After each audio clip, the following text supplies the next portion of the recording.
Welcome to the Imperfect Dads podcast. I'm Justin. And I'm Devin. We believe dads care deeply about their family and kids, but they don't always have a space to discuss what their life looks like.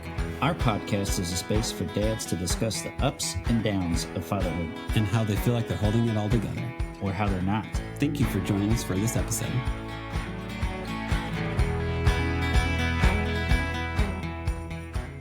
On this episode, we have an Evan Allini. Evan was our first guest ever on the podcast, and he's a great friend of ours. He helps us out with the Nashville Dad Walks and organizing dad community in Nashville.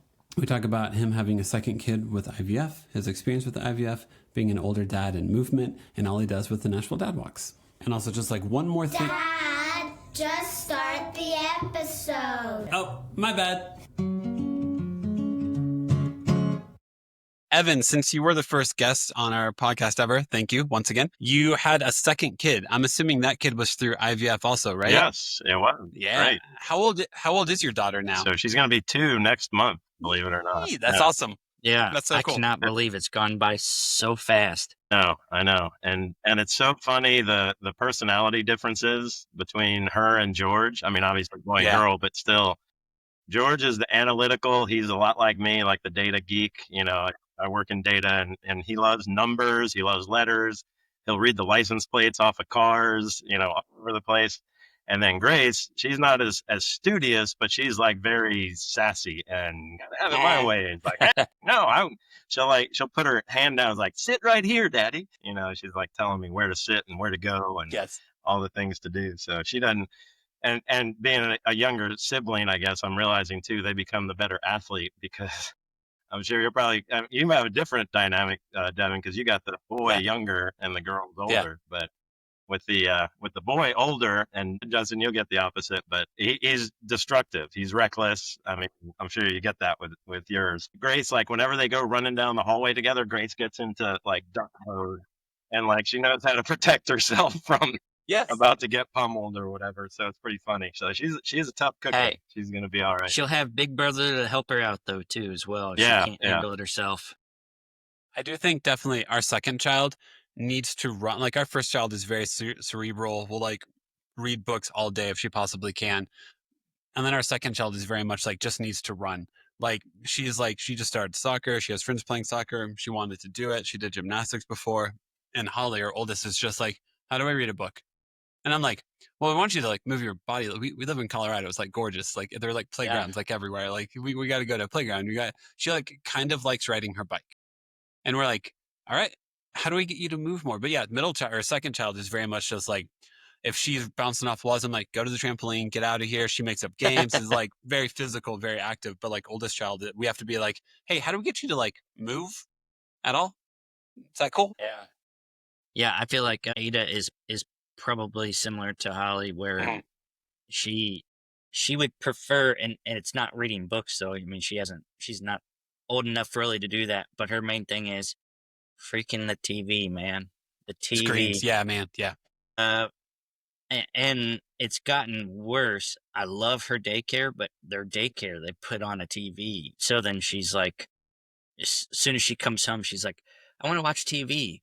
And I'm like, let's go outside and playground. Yeah, I want to watch TV. Sometimes, whenever our kids went to daycare, they would only do it like as they're preparing food or something like that. That way the kids would not, so they could actually get food ready or get everyone's lunches out.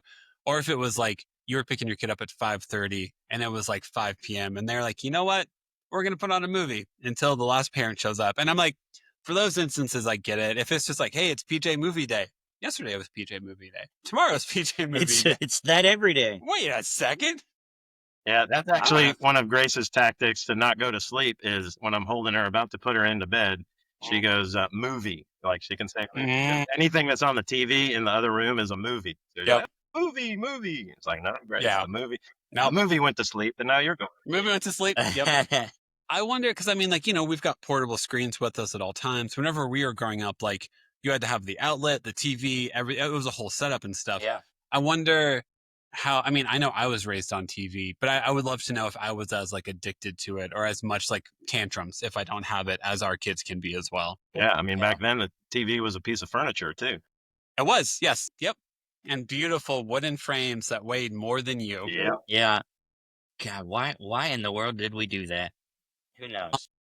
I don't know. I remember when we first got married, we bought a TV. So like 2013, and like 6 years later, we bought a new one. Cause I think whenever we moved into our house, whenever I lived near you guys, we bought a new TV because we had more space and needed a second TV. And I was expecting it to be, like 30 or 40 pounds. Like I was like, I'm going to have to mount this on the wall.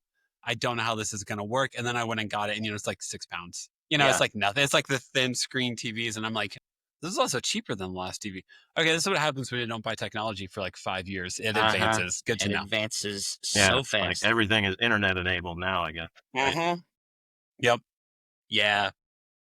But going back to the IVF, a lot has changed since you had George, because you changed jobs. And did the IVF did changing the jobs have any change in the IVF process? Yeah, a little bit. So yeah, and I guess I should tell my history. So I'm Yeah. in the IT field, the data world, the elevator pitch. I say IT for people that don't know it, information technology, but I'm really a data geek, as I mentioned. But yeah, I work with databases and Tableau software is my expertise. In fact, next week I'm going to San Diego for their conference, so Nice. that'll be a fun time. But San Diego. they work with data visualization software, so they're like I wouldn't call it competitor, but they're the alternative to Excel. Excel makes good Okay. spreadsheets, and I'm learning more. And now I work at Vanderbilt University in Okay. their data and strategic analytics, and the department is doing very well. I mean, higher education is certainly in a turmoil right now, but I think Vanderbilt's in a good place, being a private institution, so it doesn't have to deal with any of the federal stuff. I mean, it has to deal with federal grants. I mean, we still get grants from the university. But, yeah, politics wise, I don't think we're going to be as hit by the Board of Education stuff that some of the public schools are getting. With that, yeah, with going back to the IVF and some of the differences. So Salesforce paid for my IVF. When I That's worked for insane. them, I got laid off by Yeah. them in 2021, and then Oh, okay. had a temporary job, a replaced job in the company, but then it just wasn't for me. So I ended up finding this job at Vanderbilt as the Tableau manager for their instance, and on the university side. So I have nothing to do with the medical center, which I've learned IT wise, we are completely divorced from the medical center. So data wise, I have no access to data for the medical center, but it can be difficult because there's med students at the university that then go into residency. So we get their student info, but not their residency info. So anyway, back to the question with IVF. So I didn't have the IVF benefits with Vanderbilt that I had with Salesforce, but fortunately, the way the process works, and you know what, I got to go to my phone because Okay. Stephanie gave me notes to make sure that Yes. I did this properly and explained it right. So I will go to this just to make sure, because we dealt with, so they do it first where they call it egg banking.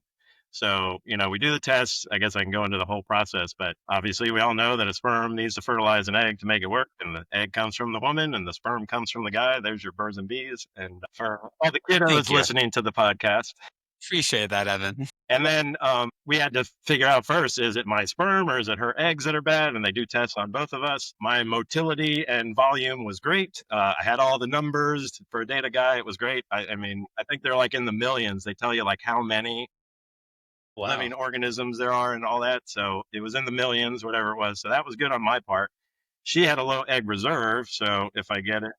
And then we had to do 3 retrievals from Stephanie just to get the eggs out of her to begin the fertilization process. Yeah. And then, of course, at timely moments, then I'm providing my sperm for the implant into her. And then we do the thing called an IUI, which is intrauterine insemination, which is not, that's like the precursor to IVF. So you do this where they prepare the egg for her that's ready to go, and they have the semen from my sample separately, like in a vial, in a tube, and I'm in the room and I'm watching them inject it into her body. And then we watch that, Crazy. and that is literally the process of hoping for fertilization. Obviously, it takes a couple days.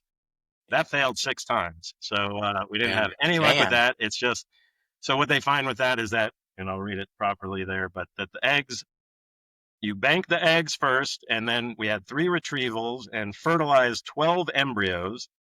8 of them made it to day 5 for genetic testing, and then we ended up with 5 viable embryos that we were able to freeze, 4 of which were successfully graded, and 2 of them are now George and Grace. So that's how That's cool. came out. So they do all these testing and all these things. So an embryo, technically, so IVF happens when you fertilize the embryo in a petri dish out of the egg or out of the body for 5 days to make it viable. And that's, I mean, we get on a whole political front because that technically is killing that embryo if you were to kill it right then based on the laws in place right now. So we have still 4 frozen eggs sitting in a fertility I was gonna location that if we were to get rid of them the wrong way, we could be murdered. So we're trying to do it the right way. And murderers. we are not having any intentions for more, but you Yeah. know, we're just paying it's an annual fee for that. So we just do that. Okay. The 6 IUIs failed. Then we went to IVF where they make it in the petri dish and then they make it alive for 5 days, totally in the wild, if you will, in you know, in lab or whatever. And then we come back into the room and then they do the same fertilization as the IUI, except this time they're not inserting any semen into it because it's already there. They've already got the fertilized embryo that we know is good. And now it's a matter of putting it in her to make it stick to the uterine wall for, you know, for all purposes. Yeah. And with George, that took, she didn't write down those numbers, but I think it was 3 times that it failed with George. Yeah. And then finally, and not to mention in the middle of that, COVID happened. So this started in 2019 and then COVID hit in March of 2020. So we literally had to stop all of the monthly, we were going in for egg retrievals and egg things every month for 6 months. So that stopped. And then we did the IVF. And the third time, I think with George was the one that stuck. So we knew his exact dates. I mean, he was conceived on December 7th of 2020 and he was born on August 13th of 2021.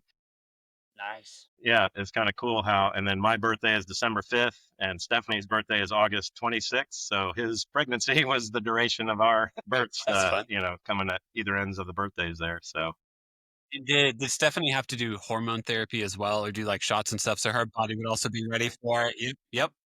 I had to deliver him for a while there too. So, because she can't reach. So it's, you know, you got to do it in a precise.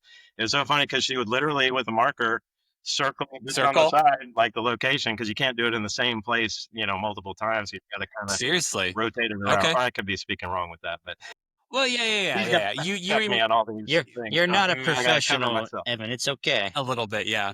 But yeah, it was giving shots in a little circular area, and she was, you know, a trooper for that. Obviously, amazing that what she had to go through, but also just, I guess, speaking to the dads as a support. You know, I mean, the dad's podcast, like, just it's helpless, right? I mean, there's nothing I can do to help this process along. I mean, talk about having a faith in a God or higher power, whatever you need. It's like you are at the mercy of nothing in your human capacity to do that. So. You're pretty much just hoping you don't lose your job while you're going through the process so you can keep on because they're financing it basically. Yeah. And then look at that. I did get laid off. I mean, it was in February of 21. I lasted for another year through George's birth. So I was still at Salesforce when George was born, but then I left in March of 22. And I've been with Vanderbilt since then. And then Grace was born, you know, in 23. So they're 20 months apart. Yeah. Now, So yeah, it's been a wild ride, and we did this thing called the PRISM project that involves people that lose babies because of not necessarily because of IVF, or they call them rainbow babies, where you have a carriage and then you have success. So we technically fall in that boat and had some you know, picked a photo shoot done for people that have had IVF babies. So that was pretty cool. And we had a good time. Awesome. With you guys are with you working at Vanderbilt and having that insurance, did it cover anything at all? Or I mean, it covered just not any of the IVF stuff, no. But luckily at that point we had the frozen embryos, so we were just having to pay for the yearly storage of them, and then the procedure to do it, but is much less expensive. So the IVF, the process of making the embryos was all done while I was at Salesforce. That can be like $5,000 to $10,000 right there. But then once you have the frozen embryo, it's really just like a surgical outpatient procedure type thing that might be. It's covered by insurance because it is a medical procedure, even though it's voluntary.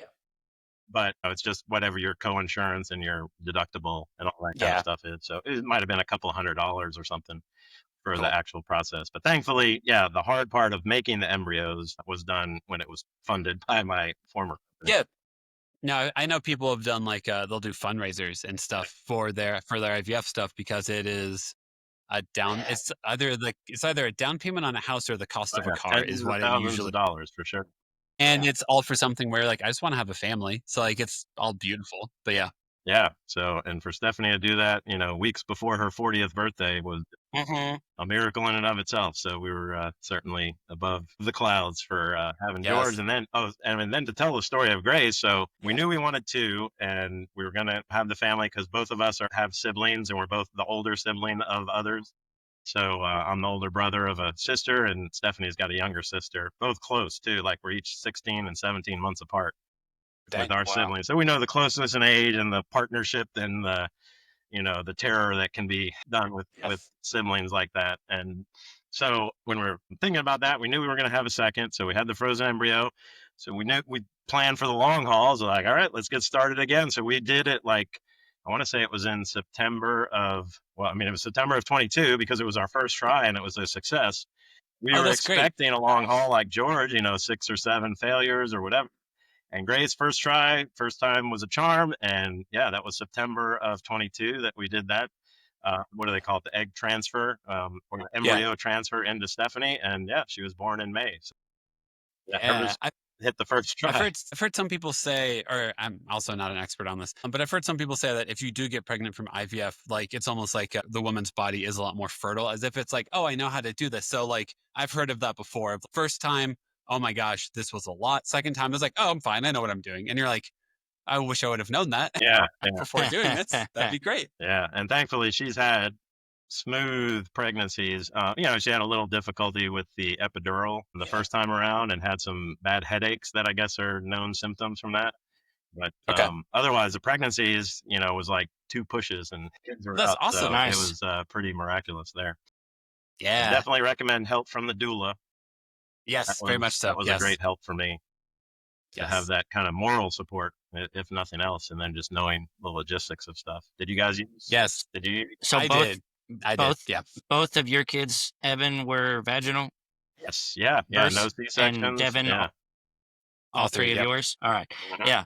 Both of mine were C-sections, so they were planned C-sections as well, so I didn't Yeah. really have a need for a doula.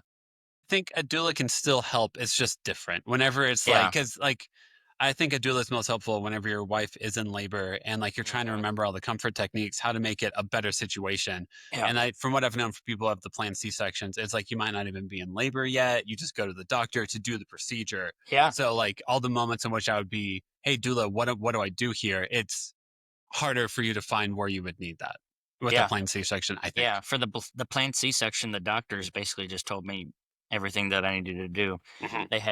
The anesthesiologist was like right there with me as I was with um Haley. Her head was towards me, and then everything else was blocked out. But it was literally like maybe a half-hour procedure. Like Yeah. I gowned it up. They had me wait outside for a little bit. Went in, like they were able to cut her open, take out kids, sew her back up literally within like a half an hour.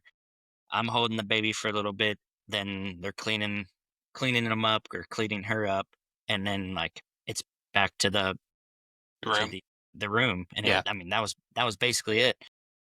Yeah. Yeah. And I'd be remiss, of course, I should mention that my third daughter is the first one that was born was a Yes. C-section. So I have had that experience. So I also Nice. have a 19-year-old daughter from Yes. my previous marriage, Mackenzie. So she's already at UTC and finishing up Man, that's crazy. freshman year, believe it or not. But she was a C-section. So I went in that experience, Justin, where my ex-wife, the mom of Mackenzie, was wrapped in this sheet. So like her head, I was on the head side, and then I couldn't see the Yeah. rest of her body. And then the doctors do their thing, and Yep. then he brought up the baby, and you see it, and they hold it up. We had a jokester doctor. He was like, "Oh, it's a boy," and we actually waited for the surprise with Mackenzie, which was kind of cool. I don't know if you Cool. guys know that, Yeah. but we wanted to just have. We didn't care what we had for the first child there, and yeah. So Mackenzie was born in Atlanta 19 years ago, or she'll be 20 Yeah. in November. So yeah, it's crazy. I have this generational gap of kids, and Yes. Yeah. it's been cool getting to know some of the friend groups and the different age gaps here and stuff like Yeah. that. So I've been What was it like whenever you did IVF, choosing the gender of a child? Because like having not done IVF, that feels surreal to me for that to be a choice of do you want a no, boy or we a girl? actually went the mystery route that way. Did you? Okay, We cool. knew Okay, before good. he was born, but we went because they give you all the embryos and they tell you the grade, but they don't. They could tell you the sex, but they don't. They asked us, and we actually wanted to be surprised. So the way we did that Okay. was kind of a cool story because it was during COVID when I was not allowed to go into the doctor's offices. Mhm. So I had to sit in the parking lot and wait with my, I guess I didn't have to wear a mask or whatever, but she would go in. You had your phone in your hand waiting for the Yeah, text Yeah, I message, know. though. Waiting for the Yeah. text. So they gave the grades of all the embryos, and Stephanie we just said, let's just choose the most viable because at this point, we don't care what it is. We just want the healthy You just one want a to kid. come. Yeah. So, and they put it on an A to F grading scale. George was our A plus embryo. Grace was a B plus, but nothing personal. So, but George was up first. So we're like, let's get the most viable embryo and see what happens. And well, I guess actually the first one failed. So that first IVF was not anything, didn't work. And then the second one ended up being George. So he was the one that was a success with IVF. But the way we found out is we said, we don't want to know the gender, but can you put it in an envelope and we'll open it up in the car together? So that's what Stephanie did. Cool. So she had them just put it in an envelope, whatever the gender was. And they were even cool about it. They like put the reveal, and then they put, okay, it's a boy, and then we had to see That's the little. cool. They did the little Mars and Venus symbols for male and female or whatever, Okay. which was kind of fun. Nice. But yeah, so that was like how we wanted to be surprised, but then Okay. That's plan cool. for the boy for the next 9 months or whatever. So That's cool. Because I feel like I've heard of some people intentionally choosing, like, hey, if we only get one shot of this, let's go ahead. I want a son. I want a daughter. Whatever it yeah, is. we could have. That's And cool. I guess That's fun. yeah, people might misconceive that IVF gives more chance for twins, but I think in this day and Yeah. age, not anymore because we didn't have the choice, and they said it was too much of a risk for Stephanie to put in 2 embryos. Okay.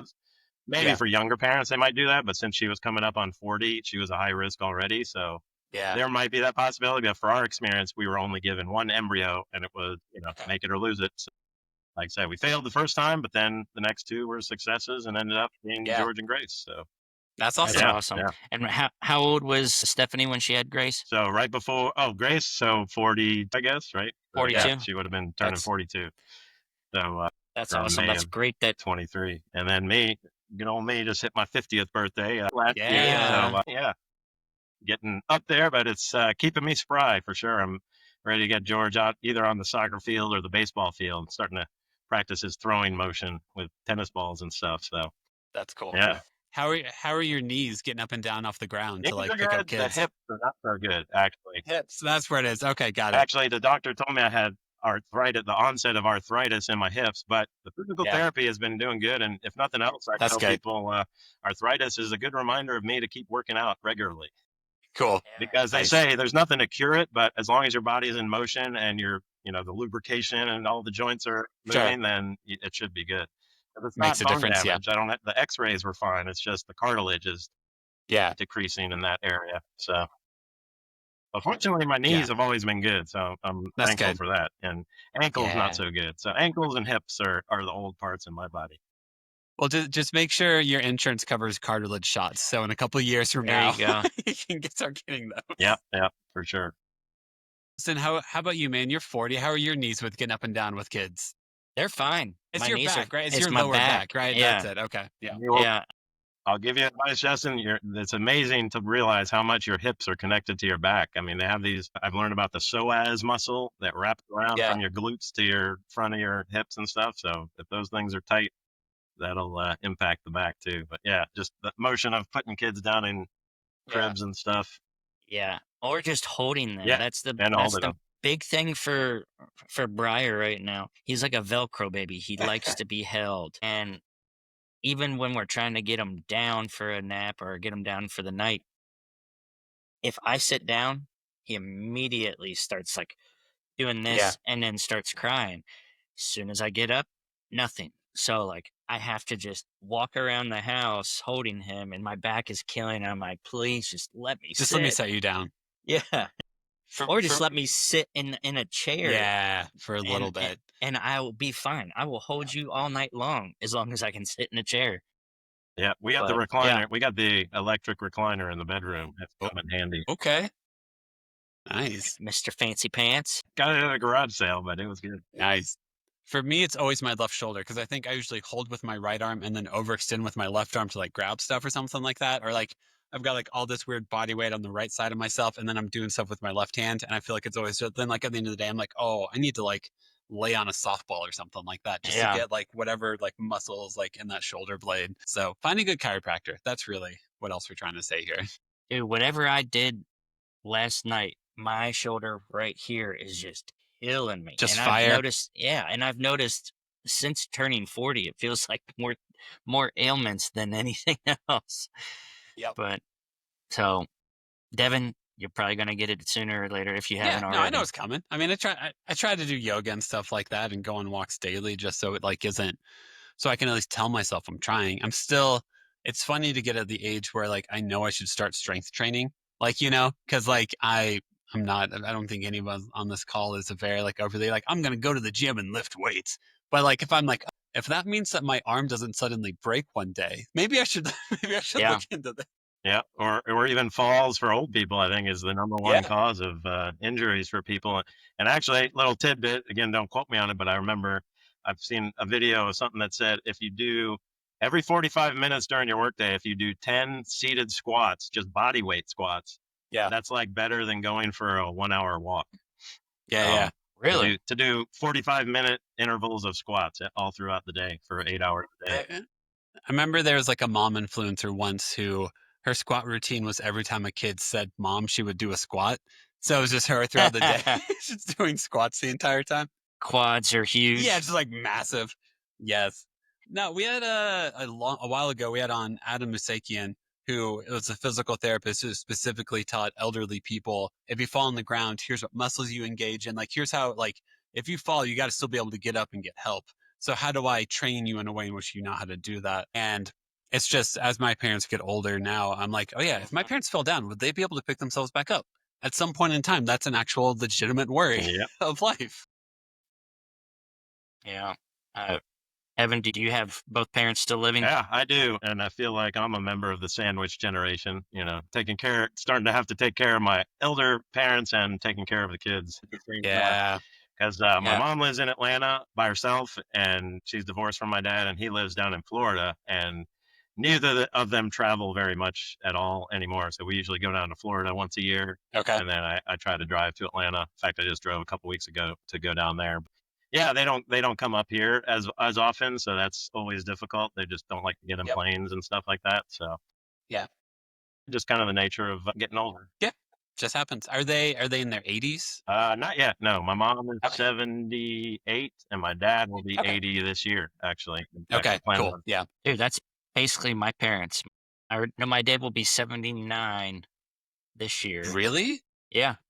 Yeah. And then my mom will be 76. Yeah, she just turned 76. So yeah, again, like, I did not want to be like my parents when they had me. They were older, but Yeah. it just turned out that way. And I was actually older than my dad. My dad was 39 when Oh, I was okay. born. The reverse of that, my parents had kids when they were really young. I would have had my first kid whenever I was 28. And I think my parents had me, which I'm the third kid, whenever they were, let me do the math real quick, 27. So yeah, by the time I had my first, I would have already been one. Like sometimes you do that math and you're like, that's a very different life. But yeah, okay.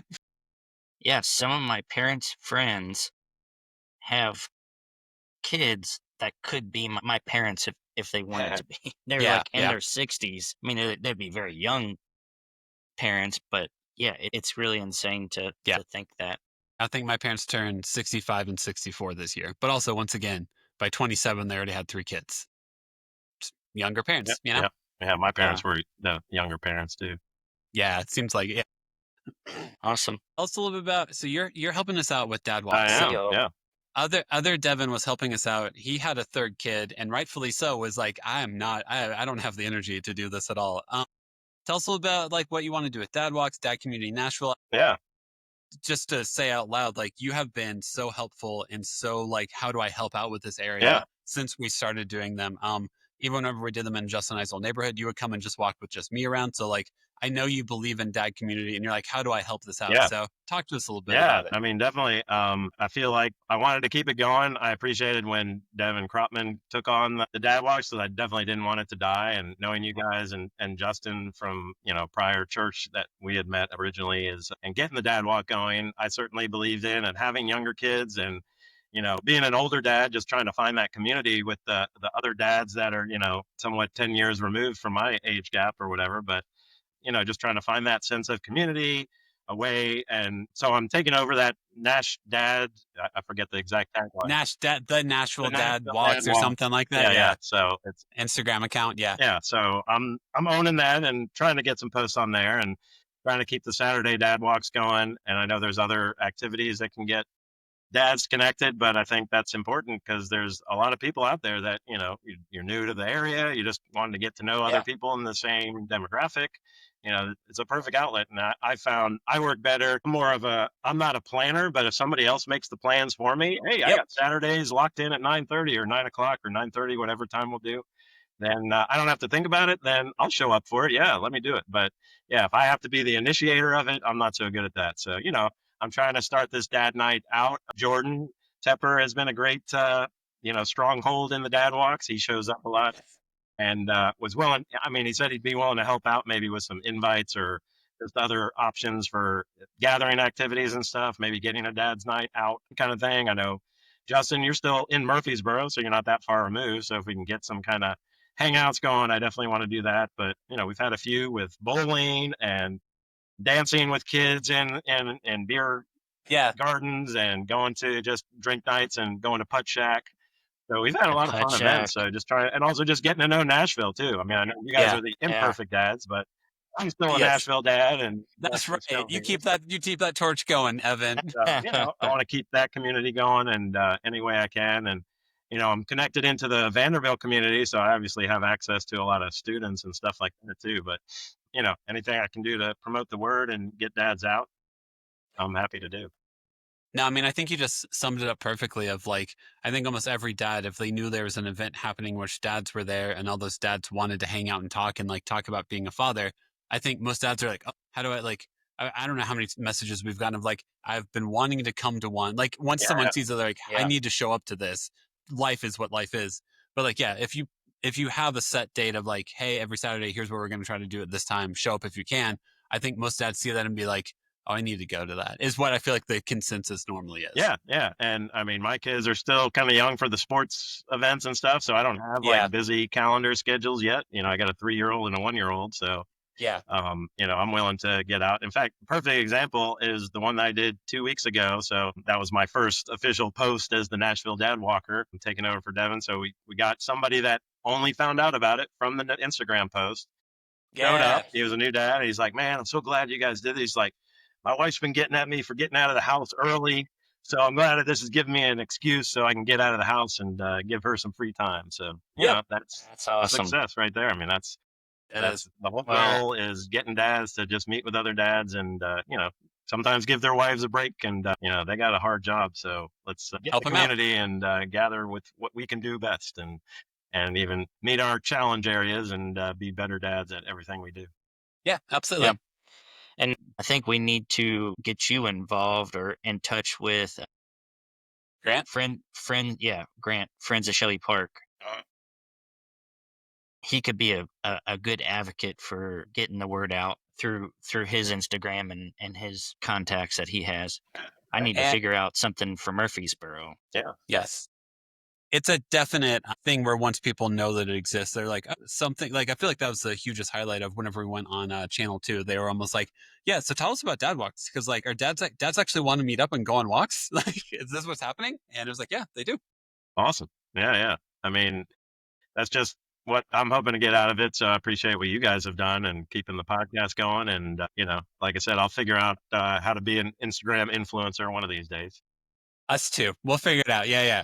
Besides, we're still trying. Just weird baked goods and music references. That's all I'm good for so far. So just trying to stay true to myself. And I'm good for just showing up and talking. That's about Hey, it. that's fine. You know what, Justin? Everyone needs someone like that. So, Evan, I'm so glad you're doing a second episode because whenever you did the first interview with us ever or whatever, we had no structure. We had no concept of what should an I'm just interview look in like. And Justin's since, upper floor just on a desk Justin's table. bonus room being Yes, like, hey, we bought this third microphone. We think it works. So, since that fateful interview, we've decided we should end every episode with 5 questions that we ask a guest. So just a fun way to end it. And Justin will ask the first question. All right. All right. So, Evan, did you have any backup names for George and Grace? So not really. No, I mean initially we knew George. That was an instant one because my side of the family is Italian. Stephanie's side of the family, or her mom's side, half of her side is Greek. So we got that big familial, eat, drink, and be merry kind of family thing. And George is a strong Greek name, so we knew that's what we wanted to do because he was getting the Allini last name from my name. Yep. That's the Italian, and George is going to be the Greek. So really, the hardest part was just thinking about the middle name. And he's got a unique one. He's actually Stone, and that was more. That took a little bit of effort to figure out because we knew we wanted something like solid, foundational. I mean, he's our rock. He's our Yeah. You went very Stone would be good. Yeah. Stone, and I mean, Justin, we're going to Pearl Jam. There's Stone Gossard is a good name by the Pearl Jam guitarist. So. It's not a common name, but it's a cool name. So we gave him that. And then Grace, I mean, we had the G name, so that kind of went hand in hand. I forget if we had any other names for that. I mean, we might have come up with some, and if it was going to be a boy, I know Stephanie said if Grace was going to be a boy, we were going to go, I don't know if I would have agreed with it, but she wanted Walter. Walter. Like old soul name, because very much so. Even George is kind of like an old soul name kind of thing, but we didn't have to think about that. And of course, that's and awesome. I should say Mackenzie on that side, she had the Scottish influence because my ex-wife was Scottish, and Mackenzie is a clan in the Scottish clan. Okay. The kilts all have different designs for every last name. If you ever go to a Scottish festival, learn about that. But yeah, so Mackenzie, we knew we wanted a Scottish influence there. So I guess I've followed the ethnic themes from my wives there to give them the names. Well, but yeah, dude, Evan, talking about Pearl Jam, that is one of the things that I loved about the Dad Walks is, yes, I knew you from church, but we weren't that close until we started doing the Dad Walks. And then then you invited me to Dave Matthews. Then we went to Cypress Hill last year. Now we're going to Pearl Jam this year. Yeah, I like and it. We're making an annual concert fest. Yeah. That's right. Fun. So I am super excited about that and looking forward to Cypress Hill with the Nashville Symphony too. Dude, was it? Nice. That was awesome. Definitely different. All right. So I appreciate that. Appreciate our friendship. Yeah, you bet. All right. Next question. Evan, do you have a favorite movie or TV dad? Movie or TV dad? Yep. Obviously, I've listened to the podcast, and I always think of it when I'm on the spot. Then I go blank. Yeah. I mean, Back to the Future is my favorite movie. Okay. I mean, George McFly as the dad after the future comes through and he writes his book and stuff like that. I don't know if you remember that part of the movie, but like they start out in 1985. George McFly was, hello, McFly. He gets bullied all the time, but then Michael J. Fox stops him from being a chicken and he punches Biff out in the dance. And then he becomes a hero and he's the dad that writes a book about how he became such a great husband or something like that. Yeah. I guess that's a good one. Right. I just kind of rationalized it as I talked it through. There you go. We'll take it. So there you go. Awesome. George All right. McFly. Next one, George McFly. I think that's the first time we've had that is, answer. Yes. Next question. Do you have a go-to replacement curse word? Replacement curse word? Let me think about it. I think, it's whenever I want to say God damn, and I go to God bless America, and I just kind of raise my hands and just kind of do it that way, so I think that's one of mine. Otherwise it's not getting filtered. So that's awesome. awesome. To do it in front. George actually has this new one where I think he's trying to say Fox. Yeah. The way that George says it is a little bit suspect. So we're hoping he didn't hear that from us. Yes. Is there a Fox over there? Like, who's doing what over there? Yeah. So, how kids talk, they get the pronunciations a little wrong. So, Yep. Yeah. That's funny. Next question. What's a favorite activity you like to do with your kids? Activity, yes. If I'm working from home, Stephanie makes a point at like 5 o'clock when 0 seconds, knock, knock, knock, Grace is on the door. Because I never have phone calls at 5 o'clock. So I'm usually just wrapping up an email or something that I need to finish for the day. And Grace will come knocking in. So that's a fun activity, just the door knock at 5 o'clock. And That's then cool. another fun one, it's not necessarily toy related, but we have a detached garage. So going to the garage is an adventure of itself. So we go down the steps to the deck, and Grace has become intrigued with, because I have a little exercise area there that I do some light. I have a couple of free weights. I have a standing trampoline, and I have an exercise bike, and then a messy garage. But it's fun for them because they can't really destroy anything. And if they get into anything, I see it before it becomes dangerous. So there's not like any saws or sharp tools out or anything. But usually they find like a tennis ball or a tennis racket or, some kind of, random screwdriver or something like that. But usually those are tucked away in the drawers. Yes, So, that's awesome. So yeah, going That's to the cool. garage is our fun Hey, that's fair. kid adventure. Hey, there you go. All right, next question, Evan. Best parenting advice you have received? Best parenting advice I've ever received. Well, I think it's help. I don't know if it's actual advice, but this is not necessarily parenting advice. But one advice that somebody who's my friend's dad that gave it to me, he said, wake up at the same time every day, which as fathers of dads, you probably know you probably have to because the kids are up at the same time every day. So that's been useful. And then I guess another one that's just kind of in general, not necessarily a specific person advice, but just the phrase let it go is definitely a key piece of advice, I would say, is, or don't sweat the small stuff. There's another one that I say is just try to let things go. And certainly as a parent of a 1 and 3-year-old, it's the ultimate test multiple times a day. Yeah. Why are you doing that the 10th time I've told you not to? Or, all the Yeah. craziness that ensues. Yeah, George's latest thing is getting water from the refrigerator and just pouring it on the ground because No, it's my least favorite thing. Josh does that sometimes where he'll make a mess and then be like, I know where the rag is. And I'm like, did you do this on I feel like purpose? Grace is getting that way. She loves wipes, and she loves to just take a wipe and Yep. clean up, but Hey. now she needs a mess to make the wipe necessary. Yeah, so they're understanding cause and effect, and I'm really grateful you understand cause and effect. You have a lot more say in the cause than you realize, I think. Yeah, So- yeah, exactly. So, other thing is just, if we want to know you better, you are in charge of the Nashville Dad Walks Instagram account. Is there anything else you wanted to promote for yourself or your own personal Instagram account? No, I think just come out to Dad Walks. We're setting the time at 9:30 right now at Shelby Park for Saturdays, so that's a standing invite, even if the Instagram posts don't come out timely, but I'll try to get those in a timely fashion. And then we have a group me chat, so do that. And, maybe I'll see you or I'll see other dads out there at Vanderbilt events because I'm trying to get active participation in that. And being a staff member, we get a lot of discounts. So looking forward to some Vanderbilt events with the kids in the future too. But yeah, just look for the Dad Walks and I love your podcast. It's great to be a repeat guest here. One of the few. One of the few. There's been 2 other people who have been repeat guests. So you're in a special group here, Evan. Okay. Yeah. But yeah, Evan, can't say enough. Thank you for helping us out with keeping Dad Walks and Dad community going. It is something that's really important to us, even as like Justin and I are, right in the next chapters of our lives, which aren't as Nashville centered, but we very much know that the need for dads to know a place in which they can show up and have community is really important. And thank you for believing in it as well. Hey, man. But yeah, always Evan. A pleasure. All right. Thanks, man. We really appreciate it. Yeah. Thanks again. I'll see you. Cool. Thanks, Evan. Bye. See ya. Thank you for listening to the episode. Make sure to follow us on Instagram at The Imperfect Dads Podcast. And make sure to subscribe and rate us 5 stars wherever you listen to us. The music is provided by the Wildfeathers. And all episodes are produced and edited by me. Make sure to tune in Mondays for new episodes.